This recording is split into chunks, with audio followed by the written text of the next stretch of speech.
अगर बिटकॉइन सिर्फ फर्जी नंबर्स हैं, तो 17 साल में ये बेकार होने के बजाय इतना कीमती क्यों हो गया? मुफ्ती तकी उस्मानी साहब के हाल ही के फतवे में क्रिप्टो करेंसी को फर्जी नंबर्स कहा गया, लेकिन यहाँ एक मसला है। कंप्यूटर पर एक बिटकॉइन लिख देना बिटकॉइन नहीं बनाता। बिटकॉइन का निजाम खुद जांचता है कि कौन सा लेन देन सही है और कौन सा गलत। और ये कोई छोटा तजुर्बा नहीं। आज बिटकॉइन की कुल कीमत पाकिस्तान की पूरी सालाना मईशत से तकरीबन 3 गुना है। 17 साल से ये निजाम बिना किसी एक हुकूमत या कंपनी के कब्जे के चल रहा है। तो सवाल ये है, क्या फर्जी नंबर्स बिटकॉइन की पूरी कहानी बताता है? 10 जून 2026 को मुफ्ती तकी उस्मानी साहब और 5 दूसरे उलमा ने एक फतवा जारी किया, जिसमें क्रिप्टो करेंसी के इस्तेमाल को नाजायज करार दिया गया।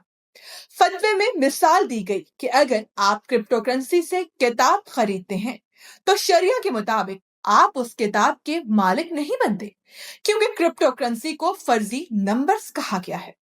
लेकिन मुस्लिम दुनिया में डिजिटल एसेट्स पर एक ही राय नहीं। कुछ शरिया अथॉरिटीज ने कुछ डिजिटल एसेट्स को खास शर्तों के साथ कबूल किया है। यानी सवाल सिर्फ ये नहीं कि किसने क्या कहा, असल सवाल ये भी है कि बिटकॉइन खुद काम कैसे करता है। तो राय से पहले बिटकॉइन को खुद जांचते हैं। अगर ये सिर्फ फर्जी नंबर्स हैं, तो बिटकॉइन में मलकियत साबित कैसे होती है? कोई भी कह सकता है मेरे पास एक बिटकॉइन है, लेकिन बिटकॉइन का निजाम बात नहीं मानता, सबूत मांगता है। आप अपनी प्राइवेट की से डिजिटल दस्तखत करके साबित करते हैं कि आपको उस बिटकॉइन को खर्च करने का हक है। प्राइवेट की आपकी खुफिया डिजिटल चाबी है। इस चाबी से आप एक डिजिटल पैगाम पर दस्तखत करते हैं, ये बिटकॉइन अब इस दूसरे एड्रेस पर भेजो। सही डिजिटल दस्तखत के बगैर आप दूसरे का बिटकॉइन खर्च नहीं कर सकते।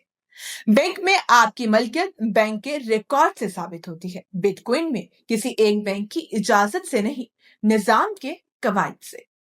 लेकिन अगर कोई एक बैंक या कंपनी बिटकॉइन को नहीं चला रही, तो ये सबूत जांच कौन रहा है?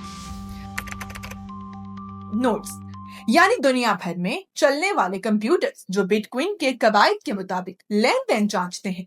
जब आप प्राइवेट की से डिजिटल दस्तखत करके बिटकॉइन भेजते हैं, नोड्स जांचते हैं कि दस्तखत और लेन देन सही है या नहीं। गलत हो, रिजेक्ट। ये कवायद सबके लिए खुले हैं, कोई भी इन्हें देख और जान सकता है। लेकिन कोई एक शख्स, कंपनी या हुकूमत से अपनी मर्जी से सबके लिए कवायद नहीं बदल सकता। इसीलिए कंप्यूटर पर एक बिटकॉइन लिखना आसान है, लेकिन बिटकॉइन के निजाम से गलत लेन देन मनवाना, यहाँ से नंबर्स वाली बात इतनी सिंपल नहीं रहती। और अब हुक वाले सवाल पर वापस आते हैं।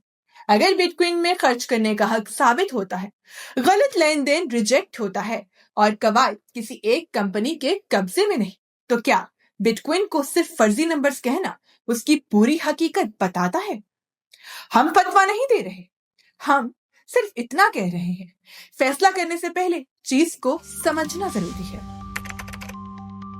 बिटकॉइन को 10 साल के लिए अपने पैसे देने से पहले उसे समझना जरूरी है, जैसे हमने कोशिश की। ये वीडियो जानबूझकर सिंपल रखी गई है।